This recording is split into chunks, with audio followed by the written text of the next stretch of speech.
ICC champions trophy 2025 ঘিরে নাটকীয়তার যেন শেষই হচ্ছে না। সম্প্রতি ভারতীয় ক্রিকেট বোর্ড বিসিসিআই নিরাপত্তার অজুহাত দেখিয়ে আইসিসিকে সাফ জানিয়ে দিয়েছে তারা পাকিস্তানে দল পাঠাবে না। এই জন্য এবার ভারত বর্জনের ডাক দিয়েছে পাকিস্তান সরকার।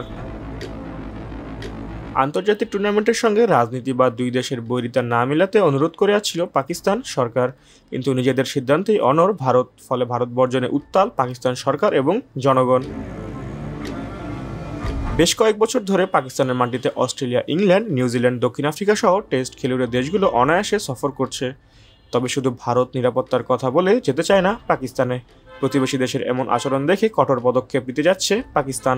ভারতের বিপক্ষে সকল ধরনের খেলা এবং ভারত সফর করবে না পাকিস্তান ক্রিকেট দল, এমনটাই পাকিস্তান ক্রিকেট বোর্ডকে নির্দেশ দিয়েছে দেশটির সরকার।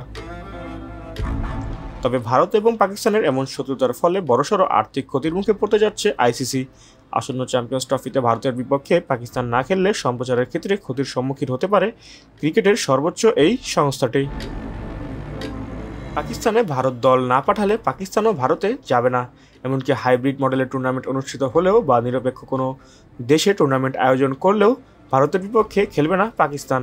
ফলে এইসব দিক বিবেচনা করলেই বোঝা যায় কতটা ক্ষতির সম্মুখীন হবে আইসিসি।